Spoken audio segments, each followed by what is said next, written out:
Mark Cuban called us because do you remember he was going to buy the patent on the hoverboard? Mark Cuban called us too. Really? Yeah. I got totally screwed by a supplier in China, and my supplier in China, I was paying him for orders and he wasn't shipping the orders out. He was just giving me fake tracking codes and keeping the money. $500,000 hit in like a week. I gotta ask this, man. How'd you meet Michael Jordan? Oh, you know about that. So, dude, so golf. And so we finished golfing and I get a call from my neighbor's wife and she's like, yeah, MJ's in-laws just said if you want to swing by his house, he had a house in Bears Club. Still didn't expect him to be there. We walk toward the backyard. I see MJ just like leaning over his outdoor kitchen, like watching golf. He just came and shook my hand, like, "What's up, Mike?" And I was like, "Yeah, I know."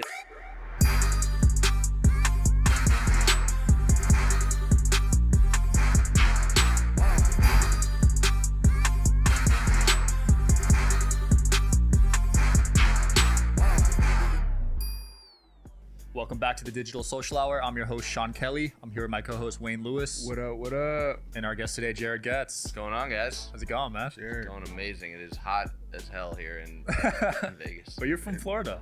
I live in Texas now. Oh, and Texas. it's actually, my goodness. It's actually Humid. arguably just as hot in Texas. So Texas has got humid. Can't escape it. We're in Texas. San Antonio. Oh, San Antonio. It is humid there. San Antonio's kind of boring though, right?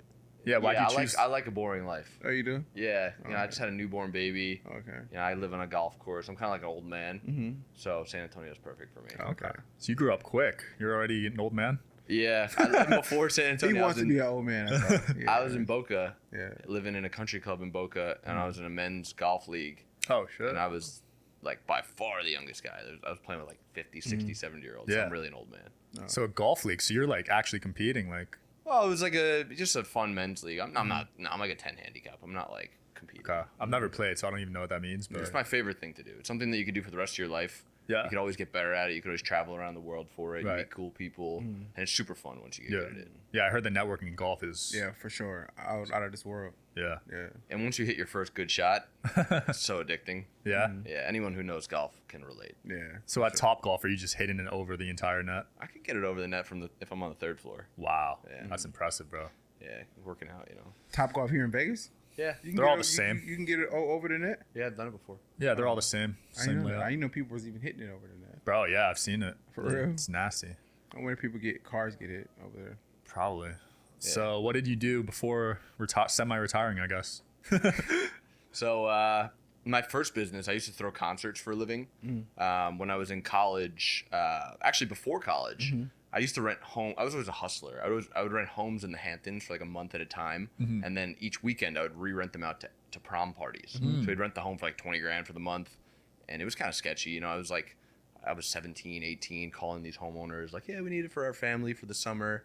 And then we would just rent it out to parties. Yeah. But it led me to a good opportunity because we rented the home to a prom party that couldn't get a house. And the girl that was kind of like leading it, her brother was the biggest concert promoter kind of, you know, in the East Coast. So he was doing like Lupe Fiasco, Steve Aoki. Yeah.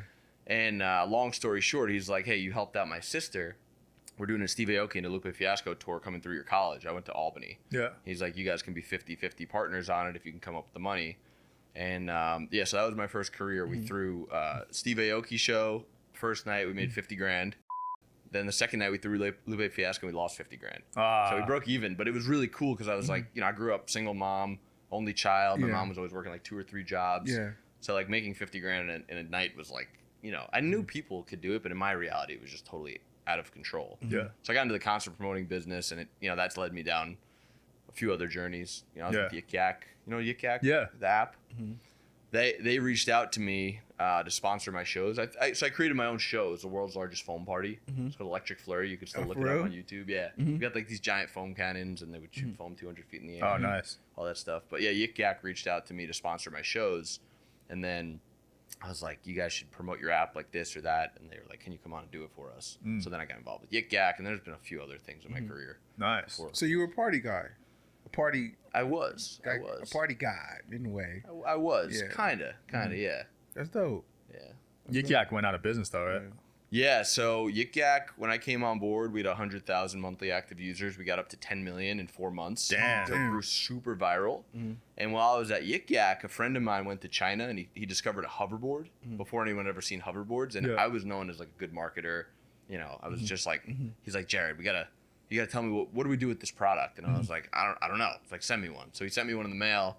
I started riding it around everywhere, and everyone's like, what the hell is that thing? You know, I was in airports, everyone's neck is breaking looking at the item, and I'm like, I gotta start selling these. So I created my first Shopify store. What was the name of your company? Glider. Glidr. Mine was Skywalkers. Oh, you did that too? Yeah. No way. That was my company, bro. That's so funny. Yeah, we were I think huge. I remember you. Yeah, we were huge. Yo, that's funny. Yeah, we were. Hey, Dan Fleshman said the same thing. He looked at me. He was like, "Yo, you guys were." You crushed it with the hoverboards, bro. dude. Dan did it too, right? Dan was our competitor, bro. Oh, okay. Yeah, So all three of you Which guys. one did he have? U-Wheels. Okay. That was Dan Fleshman. Yeah. Okay. We were with like all the, so I got linked Yeah. up with like Nash Greer and Hazel Greer and all these like younger influencers Yeah. that had like tens of millions of followers. Yeah. So we were in that like younger influencer Yeah. world. And it got to a point where Mark Cuban called us because do you remember he was going to buy the patent on the hoverboard? Mark Cuban called us too. Really? Yeah. Yeah. That's crazy. Yeah. I Mark talked Cuban to called people us and they're like, Mark Cuban doesn't do calls with Yeah. anyone. I'm like, no, he hit us up too. We first discovered the hoverboard at CES. Okay. That was because obviously we're in Vegas, and that's when our eyes like, yo, we got something. Yeah. Dude, Yeah. so everyone's looking at this thing. So I didn't know how to sell online. Yeah. So I just started printing out business cards. Mm-hmm. And every time someone asked me about it, I just give them a card. And next thing you know, I'm selling like 2 or 3 hoverboards a week, making a couple $1,000s. Yeah. So I left my job, sold my shares in Yik Yak. Mm-hmm. I was the only employee out of 80 of us to actually sell the shares. Wow. Oh, you were Make- smart. I was lucky, I guess. Everyone else got nothing, so you yeah, made he out. was smart. Yeah, Yeah. definitely made out. Yeah, for sure. Yeah, and then I ended up going to China to the Canton Fair. Yeah. That was- You went to Canton. Yeah, Dang. Canton Fair is The top. It is so When it comes to tech. I've heard it's about so it. fun, Oh my man. goodness. Wait, but you don't speak Mandarin, so what was that like?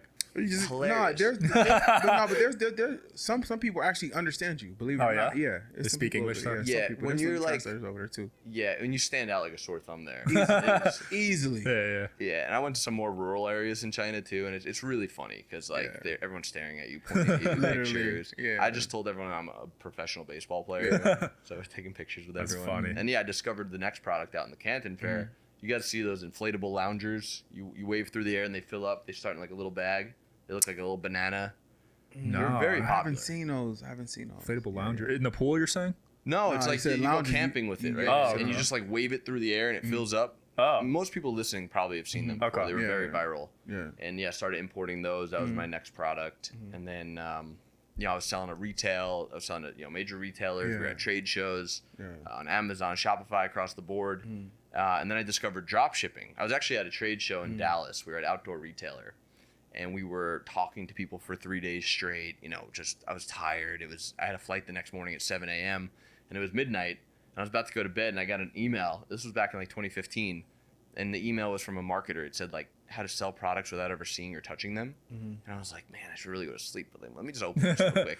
And I watched a webinar and I learned that you can go find suppliers on AliExpress and put the products in your Shopify store, run ads to it. And I was so excited because I was good at marketing. I got to the airport next morning at like 4 a.m. and just built the store and launched it. And that store grew from 0 to 2 million in 60 days. wow. That was my entry into dropshipping. 60 days. Yeah. 0 to 2 million in 60 days. Jeez, just That's running great. Facebook ads. Yeah, just running Facebook ads. I was living in Los Angeles at the time, and I was moving back to Florida because I was doing all right with the inflatable loungers and stuff, but it was like, my now wife, then girlfriend, she was working. We were splitting rent. It was like, let's just go to Florida, live a little bit easier. And a friend of mine, a mentor, Brett Lockett, he was an ex-NFL player. He invited me to go to a Tony Robbins event with him. And I was like, I don't know about that, but sure, I'll go. And I learned a lot about personal development and energy. And we did this one visualization exercise where you imagine yourself as someone else who like really loves and cares about you. And like, you kind of like remove yourself from the equation and you're like walking up to your own future life and you're admiring the house and the cars and all this stuff. And long story short, you walk upstairs and you look in the mirror and it's you the whole time. And it was like I had this crazy moment. And the day after the event, I had to drive to Florida. So I had a 5-day drive. And I get on the drive and I'm, music playing. I hired someone to do the customer support and the ads.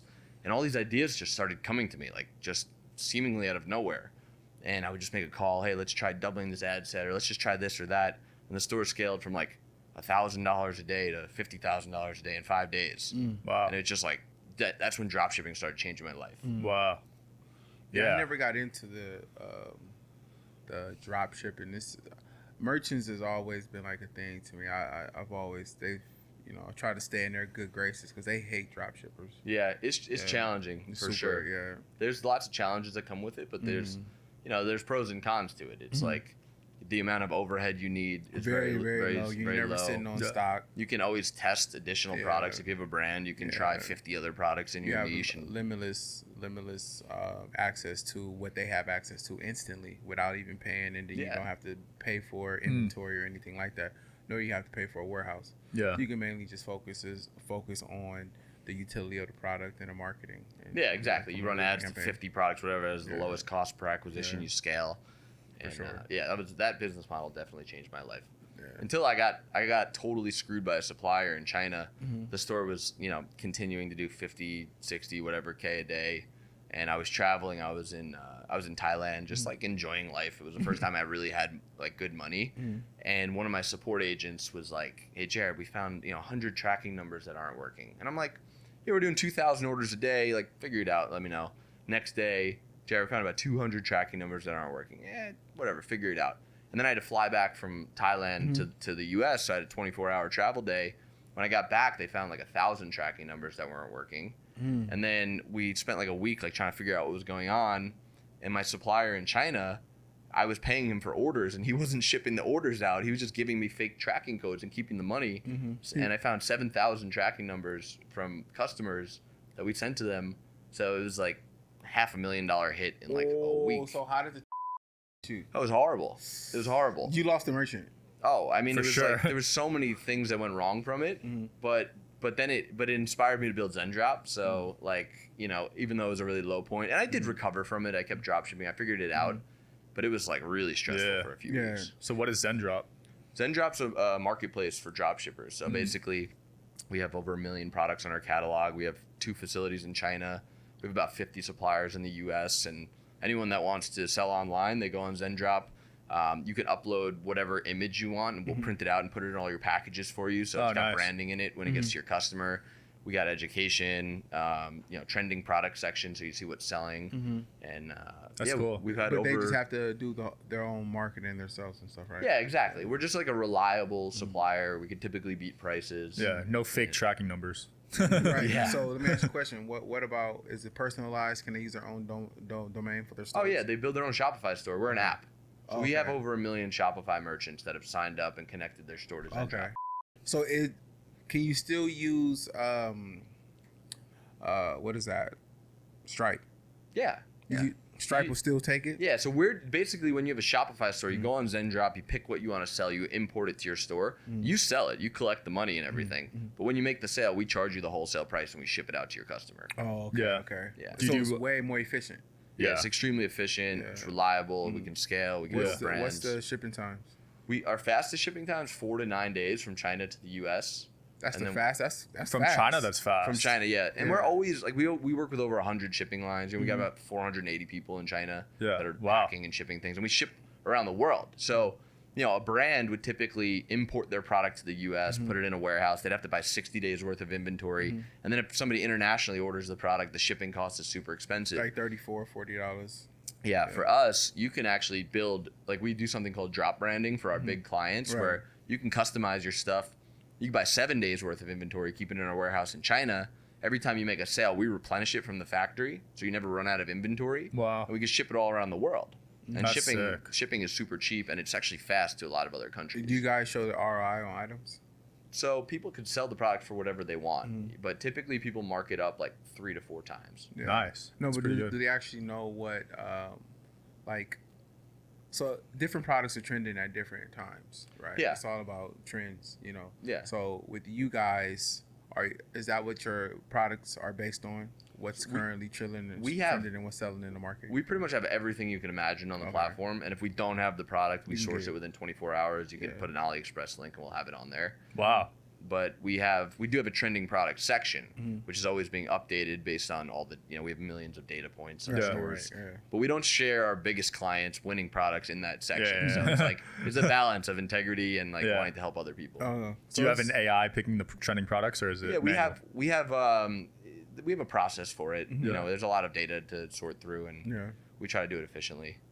And do you offer a print on demand too? Yeah, recently we just added print on demand With the shirts? platform. Yeah, we have. We're adding to the catalog right now. Direct to garment. Yeah. Okay. That's sick. So we have a partner, actually an investor of ours. We raised a small friends and family round a few years ago. And one of our investors has a facility in Houston where he's got like $7 or $8 million worth of printing equipment, and we integrate it with his back end. Nice. So people can do print on demand through us now too. Nice. That's sick. I gotta ask this, man. How'd you meet Michael Jordan? Oh, you know about that. So, dude, so golf. This is why I love golf so golfing. much. Yeah. So I was living in Boca, with all the older people, and my neighbor was he was about 70 years old. Good friend of mine though. We became really close, and I just started golfing, and he invited me to go play at the Bears Club, which is a very exclusive course in Jupiter, Florida. And of course, I went. I played. He was a criminal attorney, so he represented MJ's mother-in-law. So I can't get into all the details, but he knew them through that originally. They became friends. His wife is an artist, and she painted a picture of MJ's deceased father, and it really touched him. So they became really close friends. Nice. And so we finished golfing, and I get a call from my neighbor's wife, and she's like, "Yeah, MJ's in-laws just said if you want to swing by his house, he had a house in Bears Club.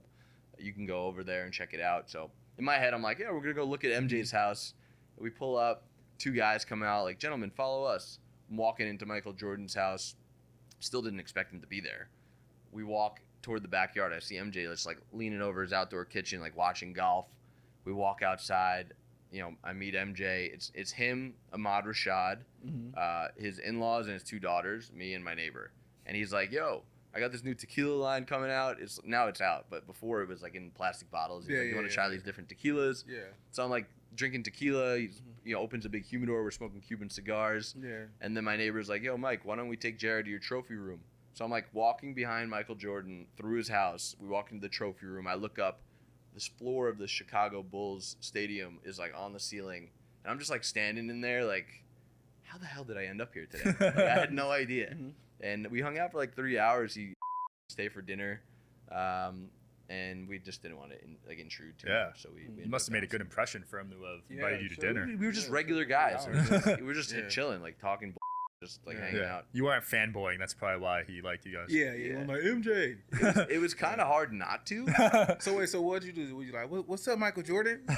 No, he came. He came and shook my hand, like, "What's up, Mike?" And I was like, "Yeah, no." He like had these broken, his fingers were all like bent and huge hands. Yeah. And I was like, I'm with like one of the most famous people in the whole world, like billionaire, like amazing. And I was like, I just gotta enjoy this day. Yeah. And just it's crazy. Yeah, everyone's like, "You get a picture?" I'm like, "I didn't want I wouldn't have asked. Because that automatically puts you... Well, when you're at his house, the pictures that's not enough. Like, pictures of that. When you get invited to the crib, you like the homie. So you got to just treat him like that. So I got invited to join. He opened a new golf course, and I got invited to join his course, but it was like right when I was moving to Texas, and I didn't do it. So you turned down MJ's invite, bro? But maybe we'll in the future. We are considering going back to Florida. Nice. Yeah. So after you made your millions, you sort of had a weird moment in your life where you didn't feel fulfilled, right? You bought everything you wanted to. Walk me through where you were at then. Yeah. So, I didn't finish the last part of the story. So, we did that visualization exercise. We were admiring the house, the cars, whatever. 60 days later, I owned the car that was in my visualization, and it was a gray Lamborghini. Which one? It was my first Lamborghini Gallardo. I've had a few since then. Yeah. But it was crazy because I physically manifested this car into the real world. Wow. And how did you do that? So we did this exercise, and we were basically visualizing our future life, but it was through the lens of someone who loves and cares about you. So I was imagining myself as my aunt walking up to my future life and looking at the cars. I've never heard of that one before. Interesting. It was like it's something they do at these Tony Robbins events, and it was really cool because I had a vision and I put really strong emotion behind it, and then literally 60 days later, I had this car, and it all happened in a way. So I'll get to your point. It all happened in a way that was totally, I could never have expected these series of events to happen this way.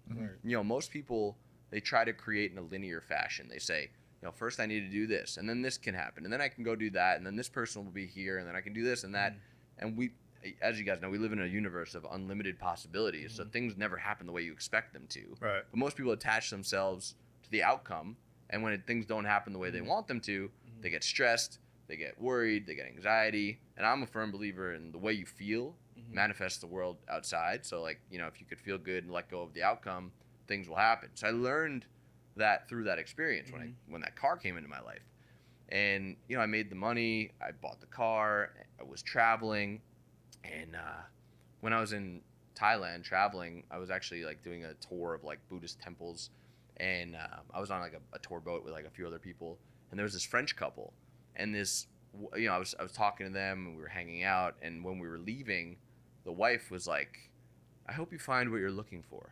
And I was like, what the hell do you mean by that? Like, what am I looking for? I was like, what am I looking like? And it just started like, you know, why am I doing all this traveling? Why am I, you know, having these exquisite experiences? Am I like internally joyful? Am I like, I still have stresses. I still don't feel amazing. Like there's got to be more. So I started going down the rabbit hole of meditation. I've done 3 plant medicine journeys now. And, you know, I just had a kid 7 weeks ago. And, you know, just learned that life is not just about attaining material possessions. You know, it's nice to, obviously. Yeah. But most people don't get a chance to learn that lesson. Most people are like, yeah, once I get those material possessions, maybe I'll learn that lesson. But they don't get, like 95% of people never get there. Right. So after I learned that, I started going, you know, I've been to Joe Dispenza meditation retreats. And, you know, I've spent thousands of hours meditating, going on long walks and, you know, being extremely disciplined and building confidence. And I'm learning that, you know, you have to substitute short-term pleasure for long-term joy. You got to make those decisions that aren't always easy to make, but they make you feel good about yourself. You have that internal conflict. Should I work out or should I not? You know, most people don't have much power, right? They have their true self and they have their mind. Right. Most people's minds have more power over them than their true self and their being. And, you know, when you win those battles, when you lose those battles, you're giving power to your mind. It gets harder and harder to win them. And then there's your subconscious, which is judging everything you do. So when you're losing these battles, your subconscious is like, hey, we can't even do these things. Like, what makes us think we can go do these big business ventures? And you don't feel good. Right. But when you have discipline and you win those battles every time, then you start to root for yourself. You start to have this energy that just feels good and you feel okay. Right. And, you know, I've just been really deep on that path for the last maybe 3 or 4 years. Wow. And it's been really fruitful. That's insane. So what have you learned about the universe through meditation? Have you achieved astral projection yet? I've had a few pretty interesting experiences for sure. That's crazy. I mean, the thing is, if you're going into a meditation and you're looking to have a mystical experience, you're not going to get it. Right. The whole thing about meditation and even just life in general, it's more about letting go of things than it is trying to get things. So when you can let go of things and when you can have an empty mind and you can have a pure vessel, your energy flows in ways that give you experiences. Absolutely. But if you're looking for that experience, you're actually blocking your energy from flowing because you're attaching yourself to the outcome of, I need this experience. I need this experience. And what you get from that is more of needing the experience, not getting the experience. Right. So most meditations, you don't get a mystical experience. I've had a few that have been insane. Plant medicine, though, has bing something that's totally unlocked different levels for me. Really? When you say plant medicine, what are we talking? So I go to a place...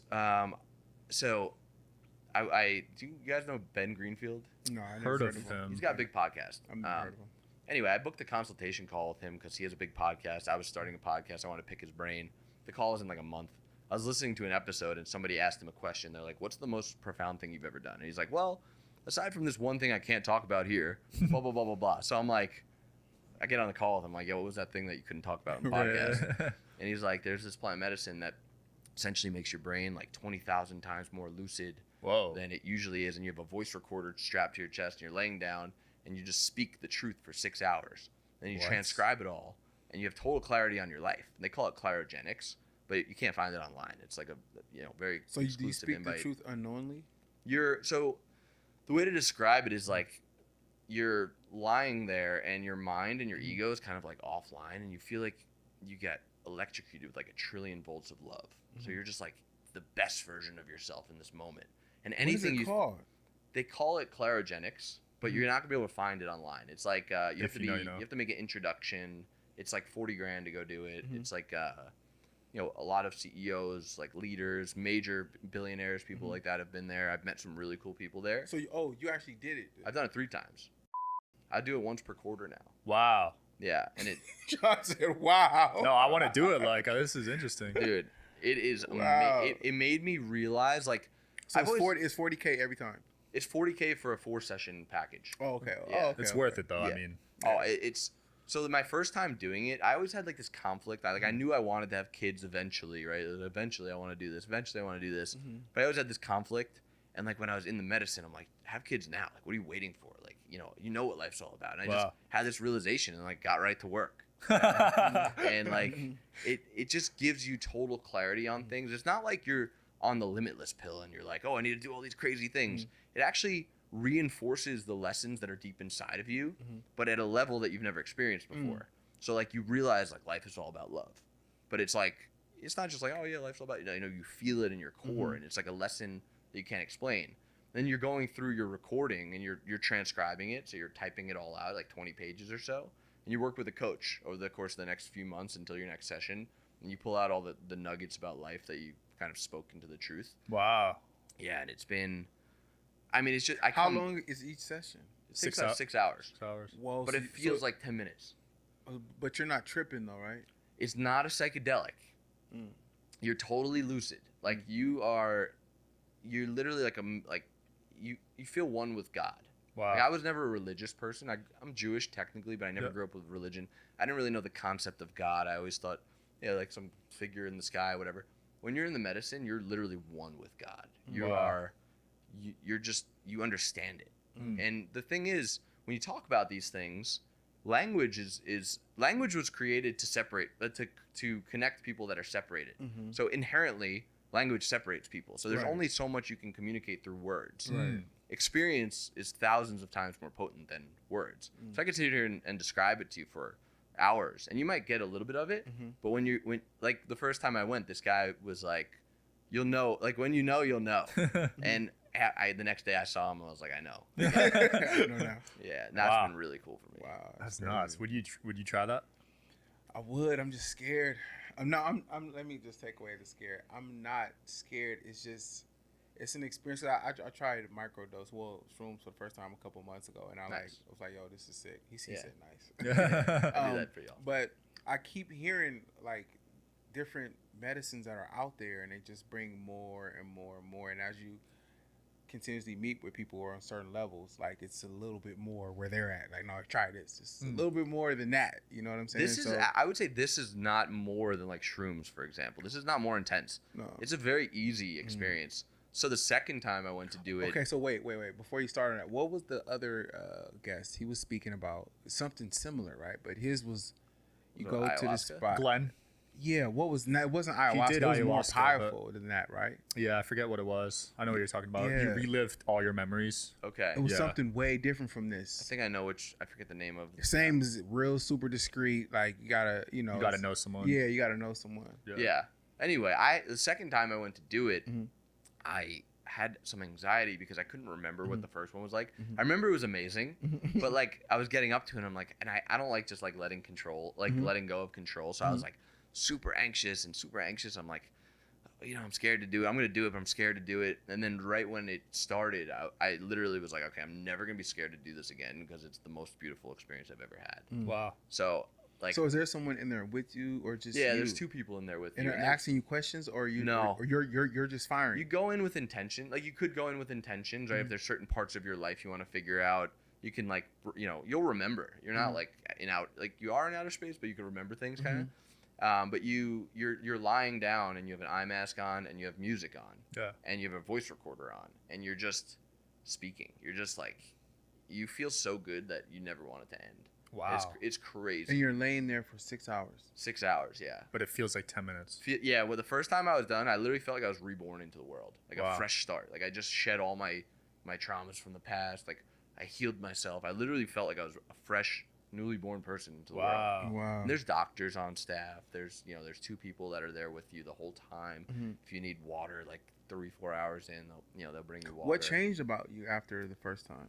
What would you say? Like, was it the outlook, the energy? Yeah, the Did you main love more. Like, what was it? I always knew that life is more about, or it's less about what you need to do and more about who you need to be. But after the first experience, like I just really realized that life is all about the present moment, feeling love, understanding that how you feel manifests the world around you. And at a really deep level, I understood this. So, I've started implementing habits since then where I try to get back to that feeling, right? And I do this thing called the perfect walk. I'm actually writing about it right now. I'm writing a book about it. I have like a 30-page PDF that I've been sharing with friends. If you guys are interested, I'll share it with you. But it's like a 30 to 45 minute walk I do in the mornings. And I use the same music from the plant medicine because it like kind of brings me back. And the first 5 to 10 minutes, you're just opening your heart. You're focused right here.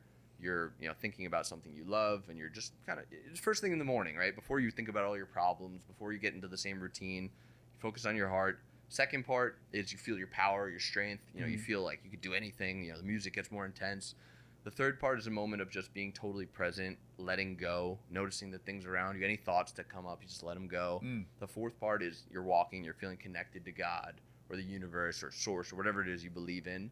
And then the last part is a celebration where you're like, I just did this for myself. I'm going to crush it, right? And you feel like I get goosebumps when I do it. Like I know that my energies are being activated. Wow. And like that walk sets me for the day, and it reminds me like this is what life is about. And then at that point, I know I did the work for the day, so I let go. I'm like, okay, however things happen, they're gonna happen, and I've done the work that I need to do to manifest the life of that I deserve. The life that I'm.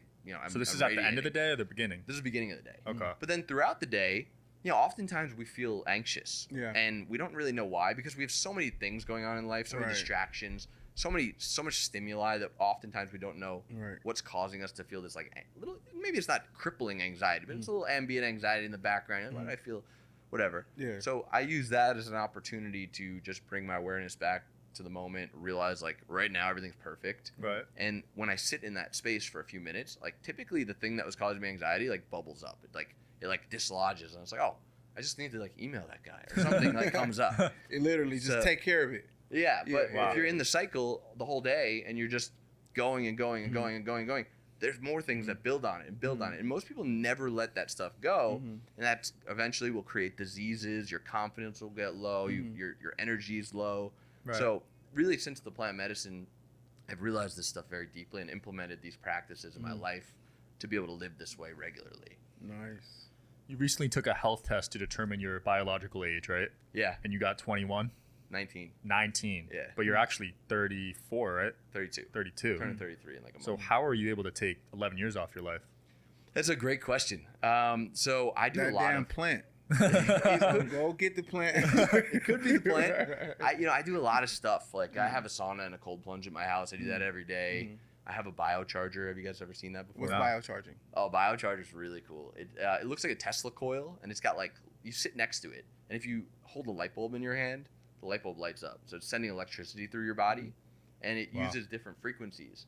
So for example, have you ever seen an opera singer like sing at a glass and shatter the glass? Yeah. Because the glass has a certain resonance, and that frequency destroys the glass. Right. So this machine has like 1,100 different settings. If you have a virus or you're sick, or you want to change your brainwave patterns, whatever it is, it sends electricity into you in different frequencies, and there's like a bunch of things you can do with it. Bro, there's always something. What is this called? It's called a biocharger. Dude, I would get that. How much were those? It's like $15,000. It's worth it though. It's a biocharger? Yeah. Okay. Yeah. So I do that regularly. I'm doing peptides now. Nice. For the last maybe 6 months or so. I see a longevity doctor. Yeah. Live Health. And we do blood work every quarter. Yeah. Like a lot of blood work. They do. I have a supplement like Google Sheet that I just share with people. Yeah, you sent me that. Yeah, it was yeah, great. yeah. If anyone wants it, they just comment sups on that photo, and it'll just auto send it to you. Sick. So I do all that. So I don't know which thing gets the most output for the least amount of work. Yeah. So like maybe it's the biocharger, maybe it's the sauna cold plunge, maybe it's the plant medicine, but maybe it's this being less stressed. Yeah. Right.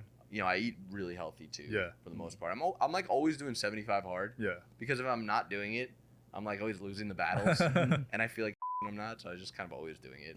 You're not as extreme as Brian Johnson, but your results are as good as his. I'm not as rich as Brian Johnson. Right. So He's not as rich as Brian Johnson. I mean, bro, he's 19 years old technically. Yeah. He did a test on his age. That's crazy. Yeah, they do an epigenetic test where they test the length of your telomeres, which has to do with your mitochondria. And it tells you how old you're. So if they were like, if they gave you the option, like since biologically you're 19, do you want to be 19? What would you say? Yeah. He could tell people he's 19 technically. He is technically. Right. Yeah. Man, what's next for you?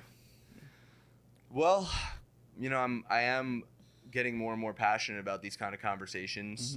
Doing a bunch of podcasts. It's crazy because he came over here for dropshipping, and we literally like touched barely on that. We're talking about more of a mental aspect, which is I feel like that's needed more in business than anything. When people get this stuff, they make money in business.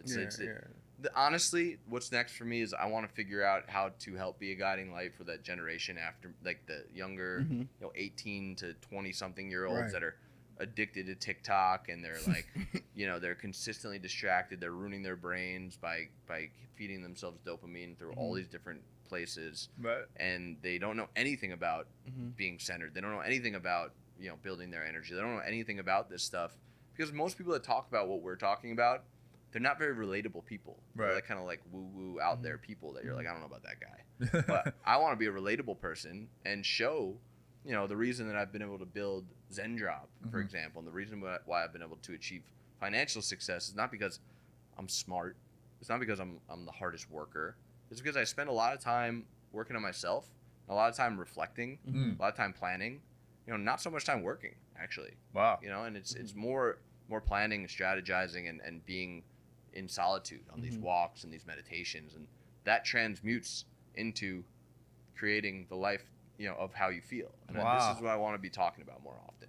That's really cool, because a lot of people just grind, and you need some time to just think. I used to do that. They just grind, but I think he's getting into like the science aspect of it when you're dealing with, because health is wealth, and you can make $1 million today, but like you want to keep making that and staying young and youthful and efficient. And I feel like you're more so, obviously you made the money, but now it's like, okay, cool, I need to be a certain way from a health standpoint too. From a health standpoint for sure. And if you want to go like one layer deeper, our feelings, how we feel emotionally is just a vibration. Our thoughts are just vibrations, and you bring the thoughts into you that match how you feel. So if you feel stressed, anxious, you feel lack, you feel like you can't get there, you're gonna get the thoughts that are gonna bring you that. But if you can feel abundance, you feel like you already have it, you feel strong, you feel confident, you're gonna get the thoughts that are gonna lead you there. Right. So it's like, stop looking out there for what you need to do. Look in here for you, who you need to be, and then the things you need to do will